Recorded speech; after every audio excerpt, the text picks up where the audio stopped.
భారతిలో బాలసుబ్రహ్మణ్యం గారి విగ్రహం పెట్టొద్దు అని తెలంగాణ వాదులు అంటున్నారు.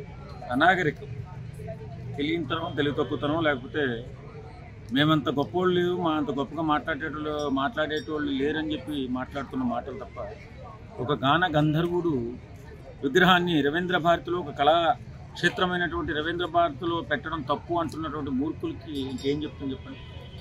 వాస్తవంగా మా తెలంగాణ వాడు కాదు, తెలంగాణ వాడు అనేది ఉన్న విగ్రహాలు. అంబేద్కర్ తెలంగాణ వాడా అంటే తెలంగాణ వాడు కాదు అని కాదు కానివ్వండి, ఒక సందర్భంలో ఒక పాటలో వచ్చిన లిరిక్స్ ని బట్టి నేను ఆ పదాలు పలకలేను అన్నందున ఇదంతా రేజ్ అయింది. అందుకే తెలంగాణ వాదులు ఇలా చేస్తున్నారు, విగ్రహం పెట్టొద్దు అంటున్నారు అని అన్నారు. ఉద్యమ సమయాల్లో అటు ఆంధ్రాలో కానీ ఇటు తెలంగాణలో కానీ ఆయన చాలామంది అడగడం జరిగింది, ఉద్యమ తాలూకు పాటలు పాడండి. ఉద్యమ తాలూకు పాటలు నేను పాడనండి, నేను అన్ని రాష్ట్రాలకు సంబంధించినటువంటి వ్యక్తిని, కళాకారుడిని, ఒక గాయకుడిని, అంతే తప్ప నేను పలానా ప్రాంతానికి నన్ను అన్వయించకండి అని చెప్పినటువంటి మాట ఆయన ఎవరైనా అలాగే చెప్తారు ఆ సందర్భంలో. ఎందుకంటే ఉద్రేకాలు రెచ్చగొట్టే సందర్భంలో ఉద్రేకంగా వాళ్ళు కొంత కారణ జన్మలని చెప్పి అందరూ అంటుంటారు. అలాంటి వ్యక్తి విగ్రహాన్ని రవీంద్ర భారతిలో పెట్టుకుంటే వీళ్ళకేం తక్కువ వచ్చింది? వాళ్ళు పెట్టినందువల్ల ఏదైనా లాభం వచ్చిందా?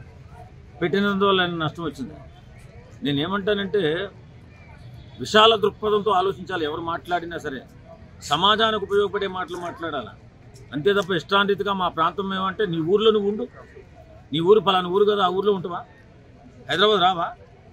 అలాగే హైదరాబాద్ అనేది రాజధానిలో ఉన్నటువంటి ఒక కళాక్షేత్రంలో ఆయన విగ్రహం పెడుతుంటే అడ్డుకుంటున్నారు అంటే అది కుసంస్కారం అనిపించుకుంటుంది, సంస్కారం అనిపించుకోదు. ఒకవేళ లేదు పెట్టొద్దంటే ఆయనకి పోయిన నష్టమేం లేదు. మీ గుణాలు, మీ రేపొద్దున్న మీ సంస్కారం మీ దగ్గర ఉంటాయి. మరి ఇతర రాష్ట్రాల్లో ఉన్నటువంటి ప్రముఖులు తీసుకొచ్చి ఇక్కడ పెట్టుకుంటున్నా, అది ఎంతవరకు సబు? అదే కదా, డాక్టర్ అంబేద్కర్ విగ్రహాలు ఎక్కడ పెడితే అక్కడ ఉంటాయి. ఆయన ఏ రాష్ట్రం వాడు? వాదించుకోవాలంటే 100 రకాల వాదనలు వస్తుంటాయి. కాబట్టి అది సంస్కారం కాదేమో అనుకుంటున్నాను. నిజంగా అంత గొప్ప వ్యక్తి విగ్రహం పెట్టుకోవడం మనకి అలంకారం, మన రాష్ట్రానికి అలంకారం, మన కళారంగానికి అలంకారం. మరి అలాంటి అలంకారాన్ని వద్దు అంటున్నాడంటే మరి ఏమి ఆశించి అతను పోరాటం చేస్తున్నాడో నాకైతే అర్థం కాదు. కానీ వాస్తవంగా ఇది మాత్రం చాలా దుర్మార్గమైన చర్యగా కనిపిస్తుంది నాకు.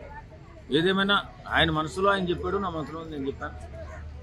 అలాంటి మహానుభావుల్ని స్మరించుకోవడం మనకి ఎంతైనా మంచిది. ఎందుకంటే మన తెలుగు వారికి గొప్ప పేరు తెచ్చినటువంటి మహానుభావుడు ఎస్పి బాలసుబ్రహ్మణ్యం.